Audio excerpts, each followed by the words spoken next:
Les configurations, c'est un gros package. Il y a beaucoup de choses dans la configuration. C'est ce package-là qui contient l'ensemble des configurations. Donc, ce qui fait en sorte que les contrôleurs sont fonctionnels, que le Swagger fonctionne, que les locales sont transférés. Donc, on a beaucoup de configurations à ce niveau-là. On va les prendre une par une, puis on va les descendre. Commençons avec le WebSocket Security. Celui-là sert à notre partie WebSocket. Donc, comme on a activé le WebSocket lors de la génération, ça a créé un endpoint, donc un URL pour les topics sur lesquels on est capable de s'attacher. Donc, il y a un service broker qui va être créé et on va s'attacher pour envoyer des événements et pour les suivre. Donc, le côté tracker, seulement les administrateurs ont le droit de les consulter, alors que les topics en général, il faut être authentifié, mais on ne peut pas consulter ces messages-là lorsqu'ils viennent d'autres usagers. Donc, c'est la partie qui fait cette mécanique-là. Et sinon, si ce n'est pas couvert par les premiers points, ben, on va empêcher les autres queues qui n'existent pas encore d'être utilisées. Le WebSocket, c'est ce qui permet que le WebSocket soit actif et que les queues soient en usage. Donc, c'est ce qui vient attacher des messages brokers sur les différentes queues. Ce qui est ajouté à ça, c'est que les configurations d'origine allouées ici sont récupérées à partir de notre configuration de JHipster. Pour éviter le cross-site scripting, JHipster nous permet de spécifier certaines adresses qui sont allouées, qui normalement ne le seraient pas, mais comme on est en développement et qu'on veut faire des tests, ça permet de l'allouer en mode développement. Donc c'est la partie ici qui fait cette configuration-là, qui ajoute des origines supplémentaires. On a aussi un intercepteur au niveau des exceptions qui va rajouter dans nos attributs l'adresse IP, parce qu'on l'utilise pour loguer au niveau du tracker. Lorsqu'il y a une activité qui est faite, l'adresse IP est ajoutée. Donc, c'est là où c'est ajouté à l'aide de l'intercepteur. Et on a aussi, au niveau du handshake, le fait que si jamais quelqu'un va écrire dans la queue, mais qui n'est pas authentifié de base qu'il y a une queue, donc il y a une mécanique ici pour donner un accès de type Anonymous, donc pour les événements qui sont envoyés sans que l'usager soit logué. C'est-à-dire qu'à ce niveau-là, on n'aura pas de null pointer, par exemple, parce que les autorités vont être tout simplement anonymes. Il va avoir une autorité, ça va passer quand même. Donc, le configurateur web, lui, lorsqu'on va monter le système dans un contexte de servlet, va aller chercher nos profils d'application, les configurer. Certains ajustements ici au niveau des MIME mappings, ce que ça fait en gros, c'est que ça prend les mappings UTF-8 et au lieu de les garder en majuscules, ça les met en minuscules, parce qu'apparemment il y a des problèmes avec certains charsets en minuscules.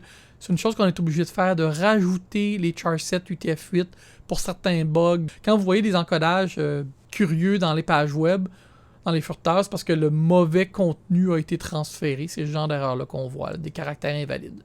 Ici, ce qu'on a en particulier, lorsqu'on développe notre application, les classes, tout le contenu statique est mis sous Target Classes Static.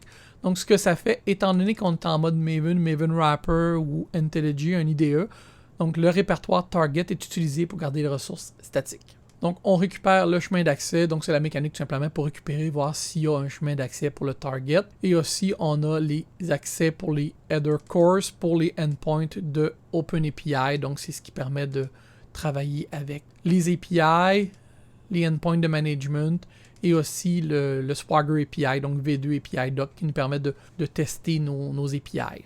Donc, les ressources configuration, c'est ce qui vient faire en sorte que dans le profil production, on vient attacher toutes les applications qui proviennent du ClassPath, soit le jar, soit un répertoire explosé, et on va attacher ce contenu-là pour l'exposer.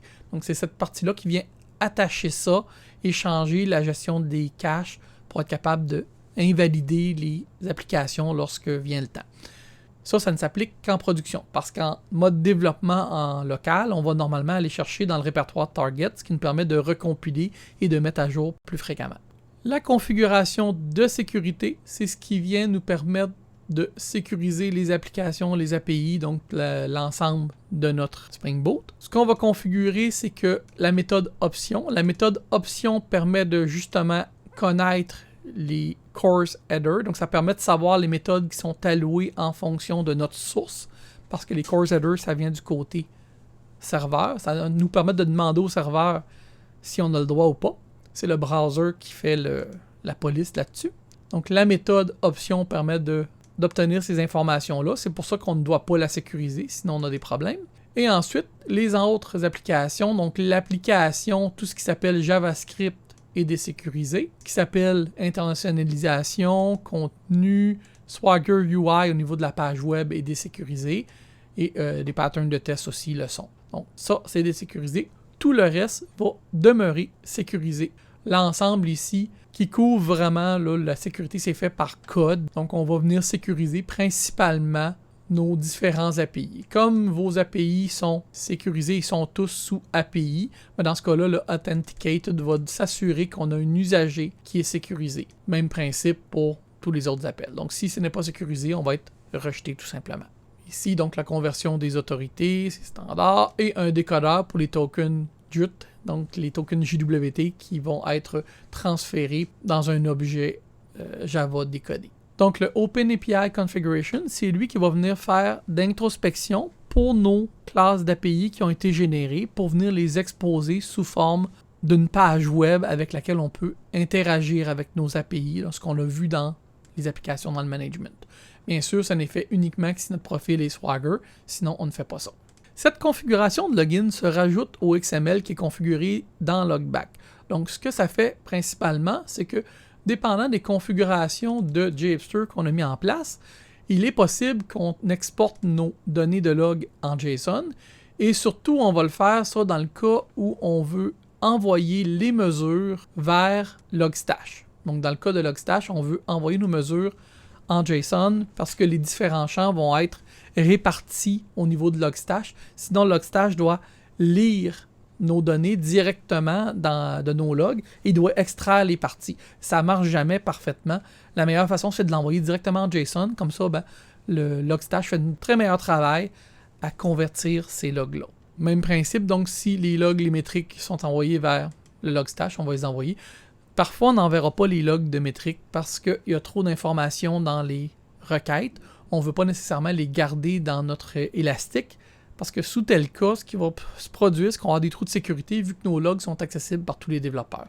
Fait que dans certains cas, on veut se prévaloir de ne pas envoyer toutes les métriques partout tout le temps. Login Aspect, celui-là va créer un AOP login. On va le regarder tout de suite pendant qu'on le configure. Donc, le Login Aspect, c'est de l'Aspect Programming. Ce qu'on va faire, c'est qu'on va venir attacher à certaines méthodes un traitement supplémentaire. Donc, s'attacher, ça s'appelle le point cut. Donc, on va venir s'attacher ici sur les méthodes Spring, nos packages à nous, plus quelques packages de Spring. Et ce qu'on va faire, c'est que autour de ces points-là, où on s'est attaché, on va faire un log avec la signature, le type déclaré, et on va venir spécifier, donc faire les logs, soit les erreurs, soit les exceptions, ou soit le j'ai entré dans telle méthode avec tel argument, j'ai sorti de telle méthode avec tel résultat, ou j'ai eu un argument qui est invalide. Donc ça va permettre de rajouter des logs. Ce qu'on voit dans la console lorsqu'on parle de Maven Wrapper, lorsqu'on fait des appels, on voit ces logs-là traverser. C'est le Login Aspect qui fait ça. Et le Login Aspect Configuration, bien tout simplement, lui, c'est une configuration qui va supporter Aspect-J, qui va créer un proxy pour nos objets automatiquement. Donc c'est en développement seulement. En production, on ne veut pas activer ça. La configuration de local, elle, ce qu'elle fait, c'est qu'elle crée, eux, on appelle ça un Angular Cookie Local Resolver. C'est une classe qui fait partie de JHipster. Et cette classe-là, ce qu'elle fait, c'est qu'elle va s'attacher sur un cookie en particulier, regarder si le cookie existe. Si le cookie existe, elle va nous permettre de récupérer la locale qui est dans le cookie. Et si on change la locale au niveau du resolver, ça va aussi mettre à jour le cookie. Donc, je ne ferai pas le tour de cette classe-là. C'est une classe écrite Angular, mais ça ne change rien si j'ai un cookie au niveau de ma langue, que ça soit Angular, c'est fait en Java, donc que ce soit Angular, Vue, React ou quoi que ce soit d'autre. Ça me permet d'obtenir ma langue au niveau de l'application.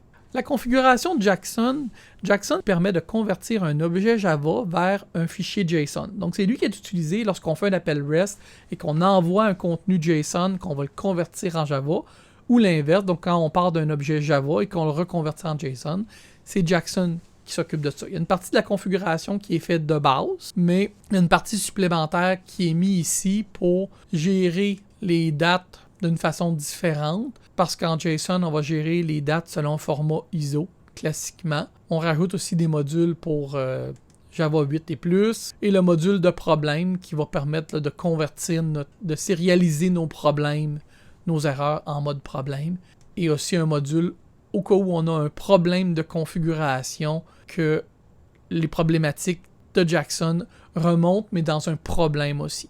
Le Web MVC Configurer va venir configurer des registres de formats qui permettent de convertir certains formats de données dans un type ou l'autre. Celui-là va permettre de convertir des formats de date et temps vers du datetime, du time. Donc, va permettre de changer en format ISO dans ce cas-là, qui est standard. Donc, dès qu'on a une date à convertir, ben, elle va se convertir automatiquement. Et ça, c'est valide pour pas mal l'ensemble de Spring, à moins qu'on fasse des remplacements. Là, Jackson permet de faire des remplacements aussi, mais dans ce cas-là, on va par défaut utiliser celui-là. Database Configuration, celui-là, on en a deux versions. Attention, on a le database et on a le cloud database. Donc, le database, lui, fonctionne ici pour les profils qui ne sont pas cloud. Donc, en local, on va configurer notre base de données. Typiquement, c'est un Mongo avec une connexion classique. Donc, notre configuration de base de données en développement, elle va être configurée avec les profils qui ne sont pas cloud. Ici, la Database Configuration, on a deux configurations de base de données. On en a une qui est cloud et on en a une qui n'est pas cloud. Donc, ça permet d'avoir des configurations différentes parce que dans certains cas, en cloud, on va accéder, les URL, ils vont nous être passés par les informations du fournisseur cloud. Donc, ça va être différent. On va configurer les bases de données différemment potentiellement. Donc, à partir de ce moment-là, c'est logique d'avoir des configurations différentes en cloud ou non cloud. Et dans ce cas-là, le non cloud, c'est un profil qui va rouler principalement en local. Donc la configuration, classe de configuration, ça permet à Spring de savoir qu'il doit la charger. On enable, donc on active les dépôts Mongo pour ce package-là. Donc ça va aller dans notre package de repository pour le profil. Et on va aussi importer le configuration automatique de Mongo. Ça va faire en sorte que cette classe-là, qui n'est pas dans notre package, on vient l'utiliser dans notre mécanique. Et on va aussi utiliser le Mongo Auditing, ce qu'on avait dit avec le Auditor Aware, qui va permettre de rajouter les données supplémentaires dans les données du Mongo. Validation, donc qu'est-ce qu'on a? Notre conversion ici pour les dates, parce que Mongo a des dates, des formats de conversion de date et de zone date time légèrement différentes. Donc, on doit utiliser ces conversions-là de Mongo et on configure ici le MongoB pour que MongoB vienne maintenir notre base de données. Au niveau de la version Cloud, c'est quand même similaire. Cette fois-ci, le profil, c'est Spring Profile Cloud. Donc, ça va être une seule des deux beans à la fois qui va rouler. Toujours, on active le Mongo Repository. On a encore notre conversion. Et on a encore notre MongoB qui, cette fois-là, est un petit peu plus complexe au niveau de la factory vu qu'il utilise la DB Factory. Mais sinon, on est dans un patron qui est quand même similaire, mais on est capable d'évoluer vers quelque chose qui est plus complexe. Notre configuration de cache, c'est ce qui permet de supporter le caching en local. Donc, comme on a choisi une EH cache, ça va activer le caching, donc la cache Java Cache standard avec EH cache, parce qu'il fait partie de notre package. Il y a deux parties à ça. Il y a une partie d'activer la cache Java. Par défaut, Spring Boot va aller chercher une cache avec une map. Mais comme on veut que les données expirent, ça nous prend quelque chose de plus intelligent qu'une map. D'où un EH cache. En ajoutant le EH cache dans nos classes, on va être capable d'avoir cette configuration-là qui va s'appliquer. Donc cette configuration-là ici va prendre des propriétés de EH cache qui sont fournies dans les configurations de Japster et va les appliquer à nos caches pour choisir les expirations. Fait, un point important en bas ici, qui est un peu surprenant, c'est un Key Generator. Et le Key Generator, ce qu'il va faire dans ce cas-là, c'est qu'il va rajouter un préfixe à nos clés dans la cache. Comme préfixe, il va rajouter les données qui proviennent de Git et les données qui proviennent du build. C'est-à-dire qu'une instance de microservice qui roule va créer ces données dans la cache de la version spécifique de l'applicatif. Ça fait en sorte que les objets qui sont dans une version, dans une cache qui serait distribuée entre nos applications, ne seront pas confondus entre un microservice et l'autre. Ça nous permet de faire du roulement au niveau de nos microservices. Imaginez que je change un objet, que je rajoute un champ, et que cette classe-là, maintenant, se retrouve à se sérialiser différemment avec un champ supplémentaire, et que je mette cette classe-là en cache. Maintenant, le microservice qui n'a pas encore été mis à jour pour la nouvelle version, s'il prend cette donnée-là d'une cache globale, va recevoir un objet qui ne lui convient pas. En faisant cette mécanique-là de préfixer, ça va nous permettre d'avoir des données de cache qui sont plus faciles à effacer parce qu'ils sont tous préfixés. Si on met les caches avec du stockage, ça évite que les données soient relues à partir du stockage. Donc, étant donné que Japester supporte vraiment plusieurs mécaniques de cache, ça lui permet d'éviter ces problématiques-là. Des problématiques que je n'avais pas entrevues à l'origine, mais qu'eux ont déjà fait nativement. Plusieurs choses qui sont vraiment déjà faites nativement. La configuration async sert principalement à lancer les tâches asynchrones et le scheduling. Donc, c'est ce qui nous a permis d'utiliser la notation pour faire rouler à 12h AM tous les jours. Ça nous prenait le scheduling et ça nous prenait l'async pour être capable de le faire en dehors d'une requête normale. Cette configuration-là sert pour ça principalement. L'application properties, j'en ai parlé légèrement, qu'on utilisait une classe application properties. Ce que ça fait, c'est que c'est une propriété de configuration. Ça va aller charger dans le fichier toutes les données qui commencent par application et ça va les charger dans notre application properties avec une correspondance entre application.name, par exemple. Ça va correspondre à un champ dans cette classe-là. DB migration, ça fait partie de MongoDB qui met à jour MongoDB, a ici un ordre, donc un ordonnancement pour effectuer ces changements. Il va effectuer le changement avec un certain ordre, avec un certain auteur, et il va créer des autorités et les ajouter dans le template Mongo. Donc, il va stocker tout simplement ces autorités-là dans Mongo. Et c'est ce qu'on a vu à la fois dans les tables de MongoDB et à la fois dans les tables d'autorités qui ont été créées. Donc, c'est cette classe-là qui crée les données. L'Audit Event Converter, je pense qu'on l'a déjà couvert. Sinon, ça fait la conversion et ça ajoute des données supplémentaires. Donc, quand on va utiliser notre conversion, on va vérifier si on a l'authentification. Et si on a ces informations-là, on va rajouter la session et l'adresse de source dans notre résultat. Donc, c'est ce qui va faire notre conversion. C'est ce qui couvre l'ensemble du code Java. J'espère que vous avez apprécié. Si vous avez apprécié la vidéo, n'oubliez pas d'aimer et de vous inscrire à la chaîne parce que je vais faire d'autres vidéos encore dans cette série-là et d'autres vidéos sur d'autres sujets aussi. Donc, inscrivez-vous à la chaîne. Merci.